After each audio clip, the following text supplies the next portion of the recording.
Hala? Si manay mo, papi. Si Mandaon. Koa, si manay mo, papi. Who's that? Lucky.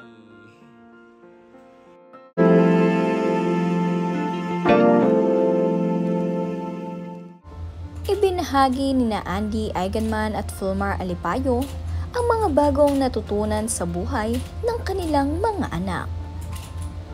Bago ang lahat, huwag niyong kalimutang mag-subscribe at pindutin ang notification bell para maging updated sa ating mga susunod na videos. Ngayong araw ay masayang ibinahagi ni Andy Eigenman ang mga natutunan ni Lilo at Baby Koa sa simpleng pamumuhay dito sa farm. Kung saan nakakita nga ng chicken itong sina Lilo at Baby Koa. At itinuro nga sa kanila ni na Mama Andy at Papa Pilmar na ganito mamuhay ng simple. Kung saan aalagaan nyo nga ang mga hayop at paglaki-laki nito ay may-ari nyo itong maiulam. Kaya naman sa panahon na walang-wala kayo, ay maaari nyo itong gawin upang kayo ay mayroong maiahin sa inyong mga lamesa. Dahil kapag mayroong tiyaga, mayroong nilaga. Ipinaranas nga rin nila ang pag-harvest ng mga gulay at prutas dito kina Lilo, na kung saan kapag nga mayroon kayong itinanim, ay mayroon kayong aanihin. Pinuno nga nitong sina Lilo at Baby Koa ang kani-kanilang mga basket ng kanilang mga inuulam na gulay at gusto nilang prutas. At ayon nga kay Mama Andy, ay itong si Koa ay binunot ang mga peanuts dahil ito raw ay kanyang gustong kainin. Ibinahagi naman ni Papa Pilmar na gumawa nga rin siya ng kanyang bag na kung saan gawa nga ito sa palaspas. Ibinahagi nga rin ni na Andy at Fulmar na dagsa nga ngayon ng mga customer sa kanilang Happy Islanders Club, kung saan napakaraming ang bumibisita dito upang matikman ang kanilang mga menu. Naabutan nga rin ng ilang customer itong sina Lilo at Baby Koa dito sa kanilang shop. Kaya naman ang ilan ay nakapag-hi dito kina Lilo at Koa. Si Lilo nga ay hindi gaanong mahiyain, ngunit ito namang si Baby Koa ay medyo nahihiya pa kapag mayroong ibang tao na nag-hi sa kanya. Ngunit habang lumalaki naman nga ito, ay mas natututunan na niyang maging social sa ibang tao. Kagaya na lamang ng kanyang ate Lilo na napakabait at palabati sa kanilang mga fans at supporters. Tawang-tawa naman nga rin itong si Papa Pilmar dahil nakita niyang naghihikab itong si Lilo. At napatawa na nga lamang din ang batang ito dahil hindi niya ine-expect na bini-video pala siya nitong si Papa Pilmar.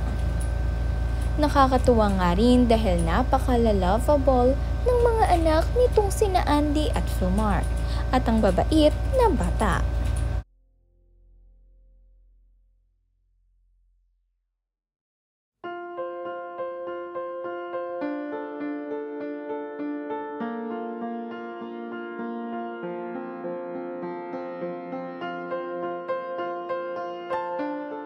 Isinasama nga rin nitong sina Lilo at Koa ang kani-kanilang mga alagang aso na sina Oatmeal at Luka.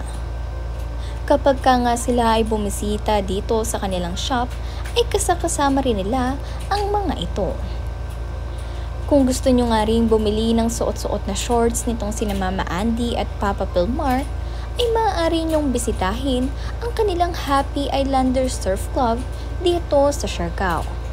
At kung gusto nyo nga ring matikman ang kanilang mga ino-offer na menu dito.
Ibinahagi nga rin itong si Mama Andy na mayroon siyang na-harvest na papaya dito sa kanilang bakuran.